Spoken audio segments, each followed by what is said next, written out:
tous, bienvenue dans cette table ronde qu'on a choisi d'intituler Les femmes dans la tech et si on osait plus. Je suis Estelle Auboin, je suis la directrice produit dans Voiture Simone et je suis aussi la créatrice d'un podcast qui s'appelle The Product Tape et qui est en partenariat avec cette table ronde. Bon, donc pour traiter cette thématique, on a choisi de réunir une assemblée entièrement féminine.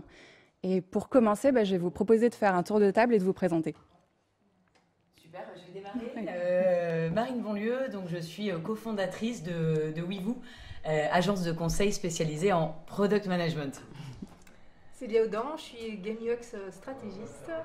J'ai travaillé surtout dans le jeu vidéo. J'ai un doctorat en psychologie et j'ai travaillé chez Epic Games, Ubisoft, LucasArts et je suis indépendante depuis 6 ans, 5 ans. Moi, c'est Maïssa Cherbal. Je suis directrice produit chez Le Bon Coin. Et aujourd'hui, je travaille sur un domaine qui est l'automobile. Donc, on a un point commun avec Estelle. Exactement. Bonjour, je m'appelle Chloé Hermary, je suis la fondatrice d'Adatech School. Adatech School, c'est une formation à l'informatique en 2 ans qui vise justement à favoriser la place des femmes dans la tech en proposant une approche de l'apprentissage de l'informatique alternative, plus accessible et bienveillante. Donc, bonjour, je suis Sophie Muto et je suis Head of Design chez Mano Mano, qui est le leader européen du bricolage, jardinage et home improvement en ligne. Merci beaucoup. Avant de commencer, je voulais juste prendre un petit moment pour exprimer à quel point j'étais ravie et très très fière de participer à cette initiative et à cette discussion. Parce que c'est tout l'objet de la table ronde, on va le voir ensemble, mais être une femme dans la tech aujourd'hui, c'est encore être une minorité.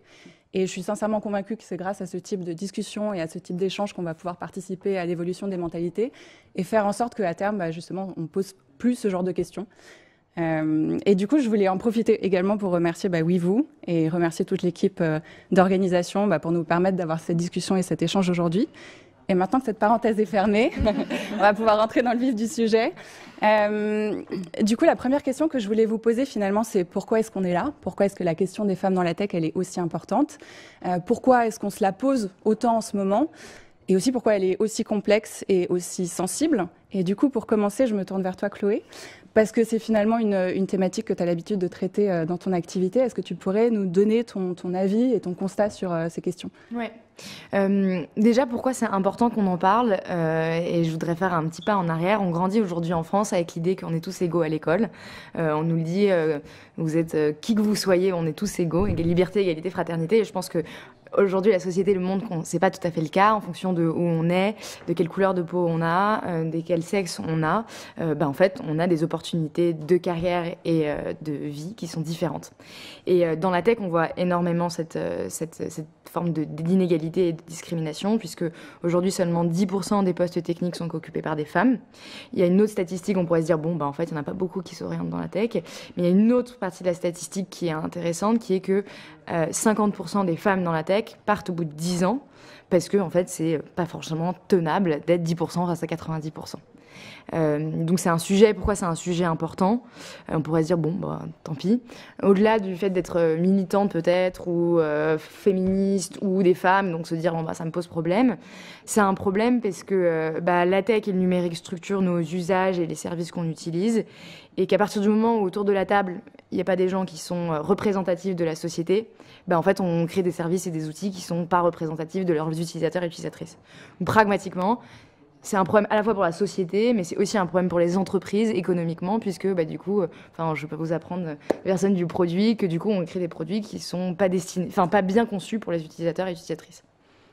En effet. Est-ce qu'il y a quelqu'un peut-être qui veut rebondir sur cette question de l'inclusion, la diversité et son impact sur les produits concrets ?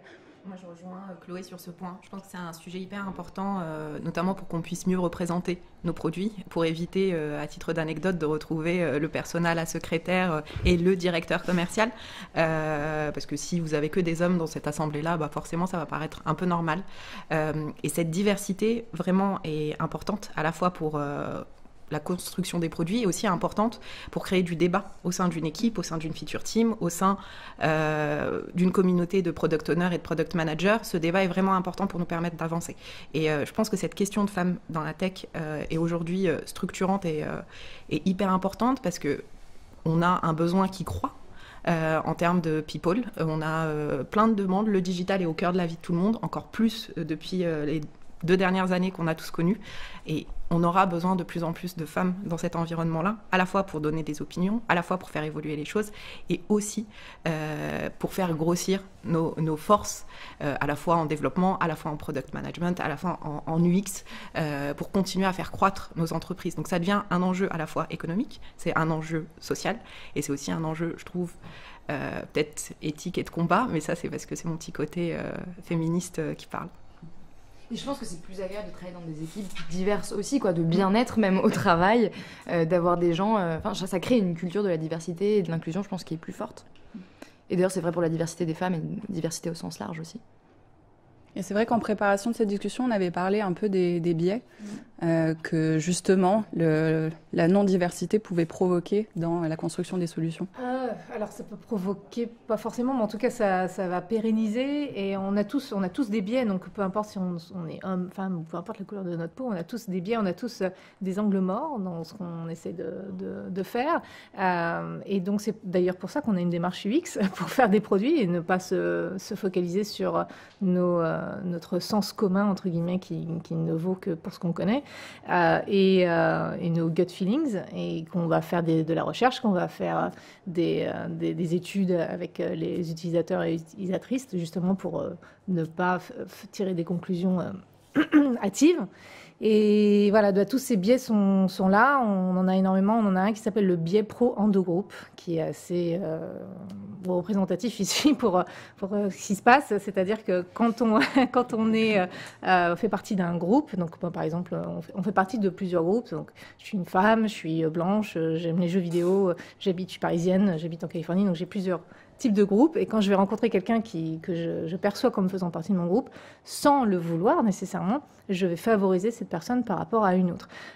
Donc encore une fois, on a tous ce biais-là, mais si on se retrouve dans une assemblée où c'est surtout les hommes qui vont prendre des décisions pour embaucher, même sans qu'ils le veuillent, ils s'en défendent d'ailleurs, on ne cherche pas forcément à le faire, on va favoriser certaines personnes, on va avoir plus de scrutiny, pardon, je vais faire mon Jean-Claude Van Damme comme ça, je suis arrivée en France il y a 2 jours, mais on va être un peu plus titilleux par rapport à une femme que par rapport à un homme, si on est un homme.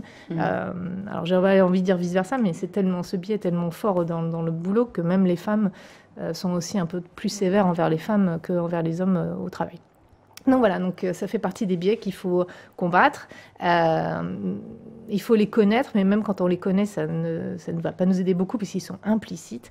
Donc il faut changer l'environnement. C'est vraiment une démarche UX, c'est-à-dire au lieu de demander aux gens de changer, de s'adapter au produit, on change le produit pour s'adapter aux gens. Là, c'est la même chose. Au lieu de demander aux gens de s'adapter et de se battre contre un système qui favorise certaines personnes plutôt que d'autres, l'idée, c'est de comprendre un petit peu comment le système est fait, pourquoi il y a certains biais, d'où ils viennent, et donc de modifier les processus de recrutement et de progression afin de contourner ces biais. Oui, absolument, c'est ce que j'allais dire. C'est là où, en entreprise, en tout cas, les équipes de recrutement ont un rôle clé. Elles doivent être sensibilisées et acculturées à cette question-là de la diversité, mais même au sens large, pour éviter justement de tomber dans ce fameux biais du même groupe. Je recrute quelqu'un dans qui je me reconnais, en fait, quoi. Et ouvrir un peu plus, parce que malgré tout, la représentativité, elle est super importante. Moi, je ne suis pas très fan de la question de parité, mais je pense qu'à un moment, il faut passer aussi par les quotas pour avoir plus de femmes dans la tech, quoi. Si ça peut aider, c'est un bon chemin. D'ailleurs, je rebondis sur ce que tu dis. C'est vrai que j'ai lu une étude récente qui disait que les équipes mixtes sont les plus efficientes. Donc, il y a tout intérêt pour tout le monde, finalement, de mixer. Et tout à l'heure, on parlait de la tech, où effectivement, le sujet d'aujourd'hui, osons plus, prenons nos marques, parce que c'est vrai qu'on peut se rendre compte qu'il y a des secteurs, typiquement la politique ou la finance, qui sont déjà trustés par les hommes, et c'est très sympa, il faut que ça change. Mais la tech, tout est à faire, donc allons-y, quoi. Je pense que voilà, on y est déjà, mais... sur ce que tu dis, Marine, et je pense que vraiment oser, c'est un des mots clés. En fait, on se rend compte aussi que dès le commencement, en fait, on part avec une forte inégalité, notamment si on regarde dans les écoles d'ingénieurs qui nous aident aujourd'hui à recruter sur les parties tech. On a très peu de femmes et c'est des petites anecdotes un peu en discutant avec certaines femmes qui sont soit directrices techniques, soit CTO, il y en a très peu et qui vous disent moi j'ai toujours été habituée à être dans un environnement d'hommes, j'étais la seule fille de ma classe, donc je me suis un peu fendue dans la masse et j'ai pris ces réflexes-là. Et c'est en fait, si on veut changer, ça nous prendra peut-être du temps, mais si on veut changer aussi le nombre de personnes, il faut qu'on commence plus jeune et qu'on ose plus aller vers ces filières-là, qu'on ose plus promouvoir ces filières-là pour les femmes. Si je prends juste mon cas perso, on m'a jamais dit va faire une école d'ingé. C'était mais non, du commerce c'est très bien. Et on se rend compte que le biais commence très jeune, qu'on s'auto-conditionne exactement. Et je pense qu'il y a ce sujet d'oser. Au-delà de nous, parce que nous, on est dans le monde de l'entreprise et on va changer à l'échelle du monde de l'entreprise. Mais je pense qu'il faut qu'on remonte un peu plus haut sur la chaîne de valeur. Et je pense que les initiatives, comme tu as, Chloé, ont un rôle fondamental dans l'avenir des femmes dans la tech. Avec Ada, nous, en fait, ce qu'on s'est dit, c'était qu'il y avait... Le problème, c'est que donc, nous, on a une formation du supérieur, parce qu'on fait le pont entre les entreprises et les apprenants. Et on s'est dit, effectivement, du coup, on a des gens qui sont déjà orientés par la société, qui sont déjà façonnés par la société. Et il y a un truc qu'on a fait, et ça rejoint ce que dit Célia sur changer le système. On travaille énormément sur la représentation et l'image qu'ont les métiers, du coup, de la tech. Si on peut pas changer des années de poids sociétaux, etc., derrière nous, on va marketer autrement aussi les métiers de la tech. Et je trouve qu'il y a aussi ce qui est intéressant avec changer le système, l'idée de changer le système, c'est en fait comment on peut réinterpréter l'histoire qu'on nous a racontée pendant toutes ces années. Finalement, le rôle d'infirmière, c'est un rôle hyper physique dans lequel on dort très peu, etc. Ça pourrait être bien un métier d'homme, quoi. Et le rôle de dev, donc nous on travaille sur tout ce qui est dev, quoi. Finalement, c'est un métier qui est ultra créatif, c'est un processus hyper créatif, hyper collaboratif. Tu codes jamais dans une entreprise seule pour toi-même. C'est un processus avec du coup aussi une démarche de compréhension de tes utilisateurs, de l'environnement. Et donc finalement, c'est un processus aussi avec beaucoup de sens, de dimension sociale et du coup de création, etc.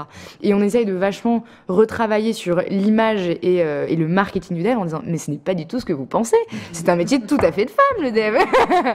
Et d'ailleurs, ce qui est intéressant au-delà de ça, sans tomber du coup dans la caricature inverse, c'est que en Asie du Sud-Est, les métiers, les postes informatiques sont occupés majoritairement par des femmes parce que ce sont des postes qui permettent d'être à la maison, qui sont dans le peu de force physique, beaucoup de flexibilité de travail, etc. C'est tout à fait un métier de femme. Donc, je pense qu'il y a aussi une dimension, une question de on peut réécrire l'histoire autrement. Et les premières programmeuses étaient des femmes, absolument. Ada Lovelace. Exactement. Ouais, je rebondis sur ce que tu disais, Romaïssa. Justement, tu parlais de la réalité du sexisme qu'on avait toutes expérimenté. Je pense que c'est pas vraiment une question. Il y a eu un moment quand on a préparé cette discussion, on s'est posé la question de est-ce qu'on allait les partager ou pas, ces fameuses anecdotes sexistes. Et on s'est dit que non. On s'est dit en fait que justement, on n'avait pas à prouver et à légitimer cette réalité-là. On est toutes convaincues que c'est une expérience que globalement la majorité des femmes font. On s'est dit que éventuellement, il y avait peut-être des personnes qui allaient nous regarder, qui pouvaient remettre en question cette réalité. Et ce qu'on proposait, en fait, c'était que si c'était une question pour ces personnes, elles pouvaient faire quelque chose de très simple qui était poser la question aux concernés, se tourner vers leurs collaboratrices. Alors là, on se parle de la diversité en tant que femme, mais d'autres minorités aussi s'ils souhaitent. Et puis interroger ces questions. Et globalement, on pensait que si ces personnes adoptaient cette démarche, elles tomberaient sur les mêmes conclusions que nous. Voilà, on a voulu justement plutôt se concentrer sur des expériences de vécu qui étaient positives. Et par expérience de vécu positive, on a pensé aux stratégies en fait qu'on avait pu mettre en place, des stratégies de contournement, des stratégies pour entrer dans ces endroits, dans ces places où justement c'était peut-être plus compliqué pour des femmes. On va voir que ces stratégies, il y en a certaines qui fonctionnent, il y en a d'autres qui fonctionnent peut-être un peu moins. Qui a envie de commencer un peu sur cette thématique, de parler de son expérience? Je peux commencer et vous raconter un petit peu, pour faire face à ce genre de situation. En fait, je m'étais créé une coquille de perfection. Et c'est ce que tu disais, Estelle. Enfin, il y a des stratégies qui fonctionnent et d'autres qui fonctionnent un petit peu moins.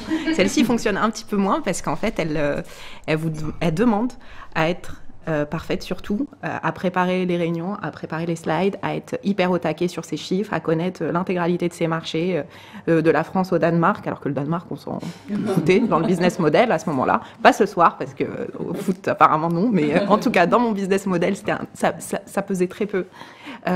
Et du coup, je me suis rendu compte que je m'épuisais, en fait. Et c'est ce que je vous racontais un peu en préparation. Moi, j'ai eu la chance d'être coachée et de travailler avec une femme qui était coach et qui m'a fait réaliser qu'en fait, il y a une démarche en produit qui s'appelle le MVP, qui fonctionne très bien dans la vie réelle. C'est quel est mon minimum dont j'ai besoin pour aller dans cette réunion. Et en fait, c'est pas la vision cible que je cherche à développer qui va me prendre 2 ans, 3 ans, 5 ans de dev. Là, c'est la même chose. C'est quel est mon minimum vital. À quel moment je me sens à l'aise. Et en fait, ça m'a permis d'apprendre que je dois préparer un minimum parce que c'est ma façon de fonctionner et je pourrais jamais arriver, et je pense qu'on l'a toutes expérimenté dans un meeting sans rien. Je pourrais pas arriver dans un kick-off sans rien. Mais par contre, quel est le minimum ? Et du coup, ça m'a permis vraiment de sauver des soirées, de sauver mon bien-être psychologique et surtout d'arriver sereine, mais vraiment avec beaucoup plus d'énergie. Et on se rend compte que grâce à ce changement en fait qui est petit, hein, mais c'est comme une démarche produit. J'ai fait un MVP et j'ai testé. Et ok, peut-être qu'il manque plus de détails. La prochaine fois, je rajouterai. Mais je sais que je suis rassurée. Mais en même temps, j'ai assez d'énergie pour aller chercher plus loin. J'ai assez d'énergie pour pivoter. Et je suis pas rigide dans mon sujet. Et donc j'ai vraiment gagné en sérénité. C'est le mot. Avec ce type de démarche. Absolument.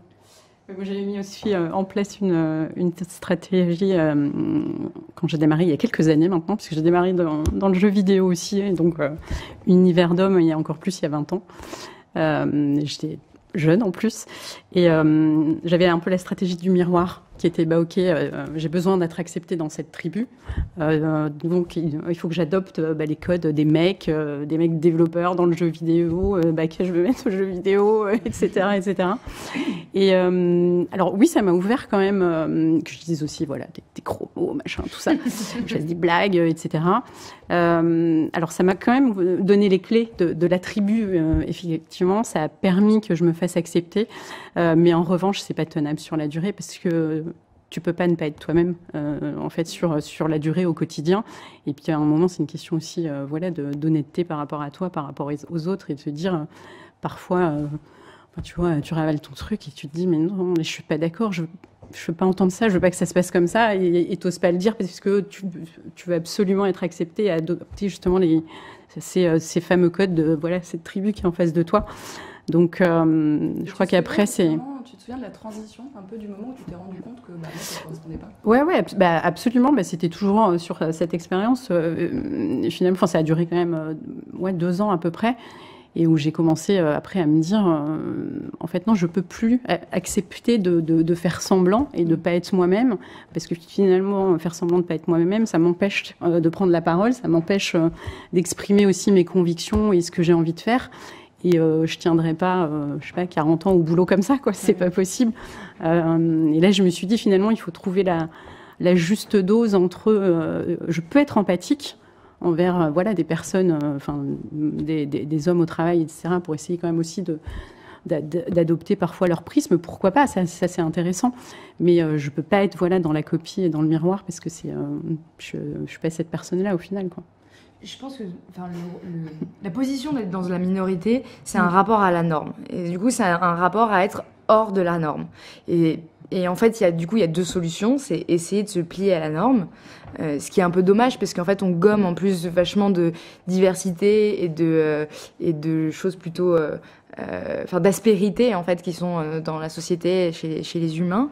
Et puis du coup il y a aussi une autre solution, et je pense qu'il y a une stratégie, j'espère, plus durable, qui est de créer d'autres normes, et du coup je pense que c'est ce qu'on fait aujourd'hui aussi en prenant la parole, et on pourrait le faire sur toutes les minorités qui se sont senties hors normes, et c'est d'essayer de redéfinir des nouvelles normes dans lesquelles on se sente plus à l'aise, etc.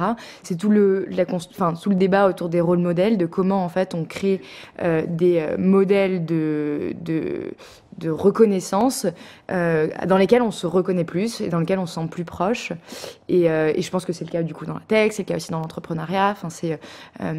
Et du coup, moi, c'est une stratégie que j'ai mis en place qui, sans me jeter des fleurs, une stratégie plus altruiste de se dire comment je peux raconter ce que je fais et ce qu'on est et ce que je pense qu'on fait tout aujourd'hui, qui est on est hyper différentes autour de la table, on a tous des rôles différents et du coup de se dire en fait il y a plein d'autres manières d'être, il y a plein d'autres manières de faire et donc de se dire que pour les personnes qui arrivent après, t'as des manières de regarder, de dire en fait il n'y a pas de normes et je peux être qui je veux, il n'y a pas de centre et je peux en fait il y a plein d'autres façons d'être quoi.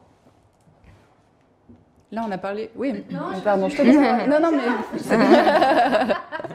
Je sais pas, tu veux rebondir ou pas? En fait, j'ai commencé un peu comme Romaïssa, ouais. Mais je me suis aperçue surtout que la méritocratie, ça ne marchait pas. C'est ça le problème, c'est que non seulement c'est épuisant, mais en plus, c'est pas hyper efficace, et en plus, ça faut continuer à sourire. Donc après, j'ai bifurqué un peu comme Sophie, et c'est vrai qu'on finit par se jouer des réactions sexistes et d'essayer de reprendre le dessus en montrant que ça nous affecte pas et qu'on joue avec, mais au final c'est vrai que c'est pas inclusif pour pour tout le monde ça met des standards qui sont très très hauts finalement, que des femmes ont peut-être du mal à atteindre, mais là où c'est intéressant c'est que la méritocratie, donc effectivement c'est pas payant immédiatement. En tout cas, c'est pas parce qu'on fait très bien les choses et qu'on est perfectionniste qu'à la fin on est promu ou on est valorisé. En revanche, on avait aussi parlé de marketer ses idées. C'est vrai que ça vient avec d'autres stratégies où en fait il faut chercher à se mettre en avant, comprendre aussi comment ça marche que de faire son autopromotion. Donc ça, c'est des stratégies que vous avez pu mettre en place. Complètement. Ouais. Savoir-faire et faire savoir, c'est vrai qu'on en le parlait fameux tous ensemble quand on a échangé il y a un petit peu plus d'une semaine, mais c'est vrai que moi les quelques personnes que j'ai pu croiser, notamment managers ou autres, m'ont toujours dit c'est au moins aussi important de savoir-faire que de le montrer. Et au début, on peut dire oulala, bullshit, en fait, ils vont voir ce que je fais. Mais donc la mise en avant, en fait, effectivement, autopromotion, marketing, je pense qu'il faut pas hésiter. Je sais pas si vous le partagez. On reste en soi-même. Après, on demande pas non plus, d'en faire des caisses, mais voilà, le partager en tout cas, je pense que c'est important. C'est clair, le marketing de soi, c'est capital. Moi, c'est un exercice que je fais pas encore très bien pour le coup, mais voilà, je m'y exerce. Après, ce qui est bien aussi en complément du marketing de soi, c'est d'identifier aussi des alliés, en fait, qui vont t'aider, tu vois, à porter justement aussi ton marketing et ton discours et à porter tes idées. Et ça, c'est quelque chose qui marche assez bien. En fait. Absolument. Et ces alliés, ça peut être des femmes, donc avec ces questions de sororité, mais ça peut aussi être des hommes. Justement, ça fait une bonne transition. On avait une question de Hélène, alors je ne sais pas si je prononce bien le pseudo, mais Hélène Aloulabaï ou Aloulabi, qui était en tant que femme désormais ancrée dans la tech. Quels sont vos conseils pour les nouvelles entrantes dans ce domaine? Je pense que ça fait une bonne transition avec aussi les messages très positifs qu'on avait envie de porter sur qu'est-ce qu'on peut mettre en place aujourd'hui pour faire évoluer les mentalités, pour faire en sorte que les choses bougent. Donc les conseils, ils peuvent s'adresser aux nouvelles entrantes, mais en général, qu'est-ce que vous avez envie de promouvoir et quels conseils vous avez envie de donner? De mon côté, on a pas mal travaillé sur le sujet chez Le Bon Coin, parce que c'est un sujet qui nous tient à cœur et on a créé un comité autour de ça. Il y a un des points qui fonctionnait bien, c'est vraiment la formation. Et justement, les formations sur les biais. Qui permet de se rendre compte qu'on a tous des biais et que c'est pas honteux et que faut travailler dessus. Donc on a eu ce sujet. Donc vraiment ne pas hésiter à s'informer, se former, retrouver ces informations, pas se culpabiliser parce qu'on a tendance à se culpabiliser énormément. Et il y a un dernier point et que je pense que c'est pour moi en tout cas, je trouve que c'est le plus important, c'est le fameux oser et se défaire de ce syndrome de l'imposteur. Il y a toujours un petit truc sur l'épaule qui dit non mais c'est pas assez bien, en fait ça sert à rien de le dire, et je pense qu'on l'a toutes éprouvé et en parlant de façon très informelle avec un de mes binômes tech pour le coup, il me dit mais explique-moi ce syndrome de l'imposteur parce que moi j'ai des femmes dans mes équipes et je comprends pas. Quand on me dit j'ai le syndrome de l'imposteur, qu'est-ce que ça veut dire? Et c'est révélateur en fait. Et j'ai trouvé la démarche hyper intéressante et justement parce qu'il y avait toute cette logique de communication il faut inclure attention syndrome de l'imposteur, etc. Il me dit mais explique-moi parce que moi j'ai une femme dans mes équipes qui me parle de ça, mais je ne sais pas ce que ça veut dire. J'ai regardé sur Internet, dis-moi ça avec tes mots, dis-moi ça, qu'est-ce que tu ressens quand tu parles de syndrome de l'imposteur? Et du coup, ça pousse aussi à montrer sa vulnérabilité, à expliquer c'est quoi un syndrome de l'imposteur. Donc je lui ai donné plein d'exemples, et il me dit, mais j'étais à cette réunion, mais je ne l'ai jamais vu. Je fais, bah oui, parce que c'était dans ma tête. Et il me fait, ok, donc c'est ça, c'est ce... Donc, et il essayait justement d'accompagner ces personnes dans son équipe pour qu'elles... déjà de comprendre ce que tu disais, qu'est-ce que c'est, comment ça se matérialise et comment je peux aider les gens à sortir de ce syndrome-là. Et qu'il ne suffit pas de dire, mais non, c'est très bien ton taf et du coup, prends confiance. Mais ça, c'est un travail de fond. Et je suis assez bien placée pour dire qu'il dure assez longtemps et il dure même toute une carrière. Mais vraiment, le oser et ayez confiance, je pense que le oser dans l'intitulé de ce talk est hyper important et c'est vraiment le conseil, c'est oser. De toute façon, on apprend ou on gagne, donc on perd jamais. Et on fait un lien avec du coup la question d'Hélène, c'est du coup à titre personnel, est-ce que oser et faire confiance, je pense que ça marche dans des environnements qui le sont, des environnements de confiance et dans lesquels on peut oser. Et je pense que c'est important d'identifier des alliés, des environnements de travail, des entreprises avec une culture comme Le Bon Coin, etc., de la formation, de l'accompagnement, de la remise en question. Mais parce qu'il y a des environnements dans lesquels faire confiance et oser, c'est impossible. Et je pense qu'il ne faut pas se faire du mal pour rien. Il faut l'identifier, je te rejoins là-dessus. Et il y a un sujet autour de ça, et moi j'en parle ouvertement avec les personnes avec qui je travaille, c'est qu'il faut choisir son manager et son environnement de travail, en fait. Ouais. Parce que pourquoi s'imposer ça quand on ne veut pas le faire? Et effectivement, un job, c'est important, une fiche de poste, c'est important, un salaire, c'est important. Par contre, si votre manager ne vous soutient pas, si la boîte a des valeurs qui ne sont pas les vôtres, il faut peut-être se poser la question. Et aujourd'hui, on s'oriente de plus en plus vers ça, c'est qu'on veut travailler chez des entreprises, avec des marques qui nous correspondent et pas avec des marques qui font du greenwashing et qui l'écrivent sur papier. Et c'est hyper important. Et je te rejoins là-dessus. C'est choisir sa boîte, son manager et les valeurs qu'elle représente. Tu as des conseils concrets pour arriver à identifier des entreprises, un management? Je pense qu'aujourd'hui, on a les moyens sur Internet de s'informer. Par contre, pour moi, la source la plus fiable, c'est d'échanger avec les gens et de bosser avec les gens. Je sais qu'il y a des initiatives qui se font dans certaines entreprises qui sont, je passe un entretien et je passe une semaine en immersion pour voir la vraie vie et être avec les collaborateurs ou quelques jours ou quelques heures en immersion. Et ça, faut pas oser, faut oser le demander parfois en entretien, de dire est-ce que je peux passer une journée avec vos équipes. Il y a plein de boîtes qui acceptent et d'autres qui vous diront ouais, c'est un peu bizarre comme demande, mais on va étudier. Mais elles vont l'étudier. Et je trouve que c'est hyper cool d'échanger aussi avec les personnes qui bossent dans ces entreprises-là. Soit on avait les meet-up hors Covid, mais aujourd'hui on a la capacité de juste sur LinkedIn de prendre un lien et de dire voilà j'aimerais bosser dans cette boîte. Qu'est-ce que t'en penses? Donne-moi les infos. Et c'est oser justement demander des informations et se faire une opinion propre. Et après, on n'est jamais lié à vie, en fait. C'est un contrat de travail. Comme disait ma prof de droit, même le contrat le plus sacré, celui du mariage peut être annulé, donc un contrat de travail. N'hésitez pas. Et puis, oser exprimer les choses aussi. Oser exprimer nos demandes. C'est quelque chose que les hommes font très bien. Quand ils veulent quelque chose, finalement, ils le disent de manière hyper simple, très, très droit au but et hyper claire.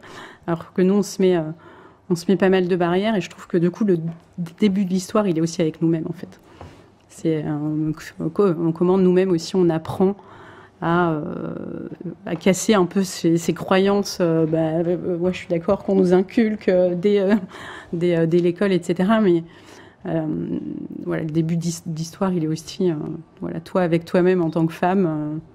Comment tu arrives à te dire que finalement, tu peux aussi exprimer des demandes de manière hyper simple, hyper claire, sans tourner autour du pot, et ça marche en fait. Et quelquefois, moi je l'ai fait, ça marche. Finalement, c'est pas si mal. Et demander une augmente sans avoir un argumentaire. Absolument, sans préparer l'argumentaire, le contre-argumentaire. Alors voici le PowerPoint de tout ce que j'ai fait cette année. Justement, cette question-là, elle est intéressante aussi. Est-ce que tu aurais des conseils sur l'augmentation salariale, qui est quand même un gros sujet? C'est un gros sujet. Ouais. Je pense que je te rejoins là-dessus, il faut se faire violence et y aller et demander très simplement une augmente et savoir quel est le pourcentage. Bien sûr, avant, on aura tout préparé, on se sera benché sur le marché, on aura posé des questions. Et je pense qu'il y a un truc qu'on n'a pas en France, et peut-être qu'on l'a plus aux États-Unis, c'est cette liberté de parler du salaire. Nous, c'est hyper tabou. Combien tu gagnes, c'est une question qui ne se pose pas. Et du coup, on a du mal à se bencher, on a du mal à savoir. Et du coup, pour moi, enfin, on a pas mal parlé de ces sujets de négociation salariale. Et clairement, je pense que j'ai mis beaucoup de temps à apprendre. Je m'en rends compte. Il y a une des questions que je me pose, c'est le salaire, c'est important, mais pareil, est-ce que par rapport aux valeurs de la boîte, par rapport au poste, enfin, jusqu'où je suis prête à aller, qu'est-ce que je suis prête à sacrifier, ça, il faut se connaître et comprendre. Et derrière, faut le demander. Et puis, c'est encore une fois, on est sur un marché qui est hyper florissant. Si c'est le salaire qui nous intéresse, on n'a pas ce qu'on veut, on va le chercher ailleurs. Si c'est autre chose, on joue avec cette balance. On avait une nouvelle question, alors cette fois-ci de Bubar.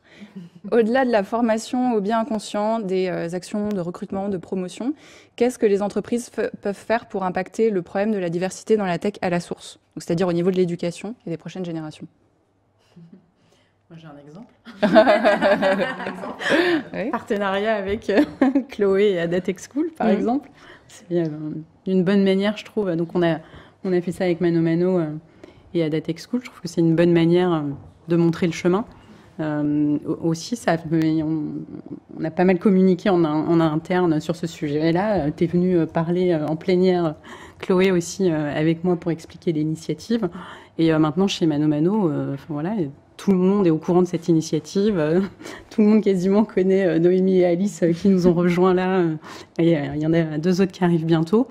Et voilà, c'est une bonne manière de montrer aussi des actions très concrètes et qui vont quand même au-delà aussi des paroles, puisqu'on a aussi un comité Women at Mano Mano, etc. Donc c'est un lieu d'échange et c'est top.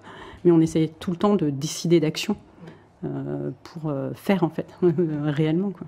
Pour tester. Effectivement, les partenariats, c'est hyper important. On a aussi d'autres exemples de promouvoir la reconversion en interne. Typiquement, une PO qui veut devenir dev back et comment on la forme, comment on l'accompagne, comment on lui donne sa chance et de dire que c'est possible. Donc ça, c'est toutes les politiques qui peuvent exister en interne et qui peuvent aider aussi à ce qu'on se pose la question, à se dire « Ah ouais, mais tiens, aujourd'hui je suis PO, demain j'ai envie de devenir développeuse. Comment j'y vais et comment l'entreprise peut m'accompagner ?» Et effectivement, c'est des actions concrètes comme celle-ci dont on a besoin. En fait, c'est des actions de construire ton vivier de talent. Donc, pas aller toujours dans les mêmes viviers de talent, mais aller construire du coup avec des endroits où tu peux aller chercher d'autres choses. Construire en interne, finalement, tu as un vivier de talent que tu peux carrément retravailler. Et ça te permet déjà de construire ton processus de recrutement avec potentiellement beaucoup plus de diversité dans les personnes que tu interviews. Et puis après, du coup, te poser la question de qu'est-ce que tu veux favoriser, etc. Je pense qu'il y a aussi vachement de réflexion à se faire pour les boîtes tech sur les profils plug and play, quoi. Comment on passe de l'ingénieur de 5 ans d'expérience qui est plug and play et justement à de la formation et de valoriser peut-être des profils en reconversion qui ont une formation plus courte, etc. Et après, sur l'amont, vraiment encore plus amont, il y a plein de choses à faire. Enfin, là, du coup, même pas dans les écoles de formation, mais dans les écoles type secondaire et primaire, il y a une association qui s'appelle Réseau Entreprendre qui est super et dans lequel on peut envoyer ses salariés femmes aller parler à des classes sur leur métier, etc. Voilà, il y a, je pense, beaucoup d'informations à faire passer et des choses assez chouettes sur les profils plus jeunes. Et Startup for Kids aussi, qui a pas mal d'initiatives dans ce sens-là. D'accord. Est-ce que tu peux détailler Startup for Kids ? Startup for Kids, c'est une startup qui s'occupe à l'initiation à la tech des plus jeunes. Et ils ont notamment une très grosse action sur la diversité à la fois sociale des quartiers prioritaires de la ville et également des femmes. Et donc, ils ont des programmes d'initiation, de découverte des métiers où justement, en fait, ils agrègent par le réseau des gens qui bossent dans la tech, qui font des ateliers avec des écoles comme nous, comme 42, comme Magic Makers, etc. pour initier et à nouveau changer cette représentation de la tech, je pense de l'informaticien qui parle à personne et qui malheureusement crée des problèmes pour la diversité, pour le volume de talent aussi qui s'oriente dans la discipline. Donc il y a des acteurs, je pense dans ce sens-là, aller dans les écoles, parler à vos enfants, éduquer vos enfants. Oui, oui. Là c'est vrai qu'on... Les femmes dans les écoles aussi, parce Oui. que souvent les entreprises ont envoyé des hommes représenter leur travail, et dans les écoles, du coup, les femmes sont pas sûres si elles sont invitées ou pas. Il y a eu quelques études aux États-Unis qui montrent que justement quand il y a une femme qui présente et son métier, etc., ça incite plus de femmes à aller s'enquérir de ce métier-là et s'intéresser. Même juste sur les articles de presse, alors on en voit de plus en plus maintenant, mais des profils de femmes qui réussissent. Il y a quelques années, on n'en voyait pas en fait. Hein. On n'en voyait pas du tout. On a des articles. On s'améliore. Mais... Une femme a repris la tête. Oui, c'est ça, absolument. Voilà, il n'y a même pas le nom. Oui, tout à fait. Et après, ça rebondit finalement où c'est à nous aussi, par nos rôles finalement, de nous autopromouvoir et de créer, soit d'aller effectivement prêcher la bonne parole et d'évangéliser dans les écoles, effectivement diversifier ces viviers de recrutement, le partage complètement, reskilling et non plus seulement penser au plug and play. Et puis même aujourd'hui dans l'émission, alors c'est vrai que là on a c'est 8 heures de live, c'est la finale de la saison 1, mais dès le départ, quand on a lancé l'émission il y a 1 an, l'idée c'était vraiment d'alterner hommes, chaque fois on avait un guest, une guest, parce que pour nous, en tout cas, la tech, c'est mixte et je pense que chacun à notre niveau, via nos médias, via nos réseaux, en fait, on peut passer le message, quoi. C'est exactement le message qu'on avait envie de faire passer. Ouais. Non, mais c'est ça, c'est de se dire qu'à l'échelle individuelle, on n'a pas besoin d'être une grosse entreprise, on n'a pas besoin d'énormes initiatives. Le simple fait de faire la promotion de ces sujets-là et d'en parler, c'est déjà visibiliser, c'est déjà faire avancer le débat. Et peut-être pour finir, est-ce qu'on a des conseils concrets à donner aux hommes qui seraient sensibles à ces questions ? Écoutez le podcast des couilles sur la table. En tout cas, parce qu'il a globalement tous. En vrai, c'est trop cool. Et à l'origine, Victoire Tuaillon, qui est l'animatrice du podcast, s'intéresse sur les masculinités, parce que je trouve que les réflexions autour du féminisme, c'est pas juste les femmes, mais c'est aussi comment on peut réinventer la place de l'homme dans la société. Enfin, comment on peut réinventer la place de chacun et chacune. Et du coup, particulièrement l'épisode qui s'appelle Des souris et des hommes, avec Isabelle Collet, et qui est du coup vraiment une réflexion autour de justement la tech et la place des femmes dans la tech ou la place des hommes dans la tech, que je recommande. Il est très cool. Déjà apprendre. Enfin, globalement, ce que j'encourage, c'est de la pédagogie, apprendre, s'intéresser, se poser des questions, écouter. Tout n'est pas une lutte et un combat, quoi. Et oui, pardon, tu voulais... Je voulais juste rajouter que les hommes et les femmes aussi, on se retourne et voir qui n'est pas autour de la table. Les hommes peuvent ainsi s'apercevoir, tiens, effectivement, on est tous un peu homogènes ici. Mais les femmes aussi qui réussissent, à un moment donné, il faut aussi qu'on se retourne et qu'on regarde qui n'est pas inclus. Là, autour de cette table, on est toutes blanches. C'est aussi à notre tour de faire en sorte que tout le monde soit inclus. Et quand on arrive à grimper les échelles, les échelons, ramener tout le monde avec nous. Oui, puis se documenter, effectivement. Je pense que lire des choses pour comprendre aussi ce prisme-là, pour le coup, je leur recommande de lire Femmes puissantes de Léa Salamé, qui a interviewé plusieurs femmes puissantes, mais qui ne se considèrent pas forcément comme telles. Et elles expliquent justement tout leur schéma mental, comment elles se perçoivent. Alors que c'est vraiment des figures publiques puissantes, pour le coup. Elles représentent ça.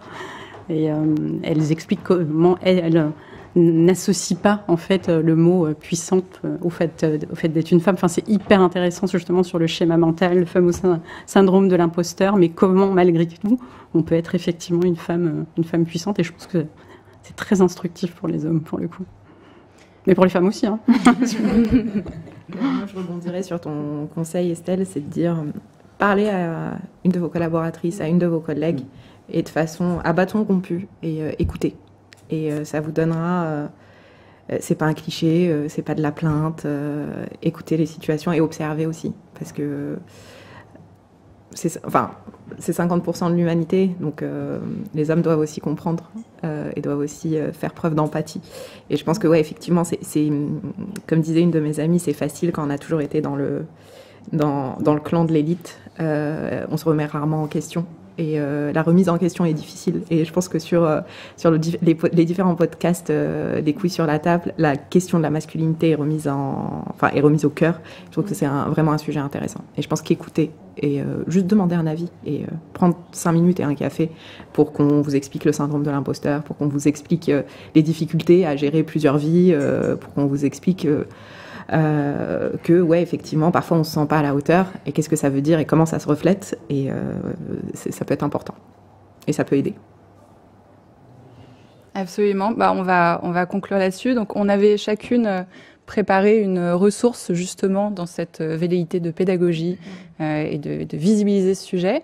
Du coup, on en a déjà évoqué 2. Peut-être si vous voulez partager vos ressources. Oui, moi j'avais partagé le livre de Gisèle Halimi, Féru Libertech, et voilà, je vous encourage à aller le lire. Voilà, je ne vous en dis pas plus. Et j'ai une ressource à ajouter, que j'ai découverte récemment, qui est un podcast auquel Chloé a participé. Legendary Ladies. Legend Ladies. Qui est top. Franchement, merci parce que j'ai... Voilà, interview. Voilà. Interview de femmes entrepreneurs passionnants qui se livrent sur leur vie, leur parcours. Voilà, c'est hyper bien raconté. Donc, deuxième ressource, pardon. Invisible Woman de Caroline Criado-Pérez, qui est un excellent bouquin, surtout si vous êtes PO ou vous vous intéressez au développement produit. Elle explique comment un monde designé par les hommes a discriminé envers les femmes. Alors, et encore une fois, hein, c'est pas fait exprès, mais par exemple les crash tests de mise, donc comment on dit en français, je ne sais même plus. Les crash tests de voiture, c'est ça? Oui, ouais. Crash test, c'est pas très français. En français, on met ça.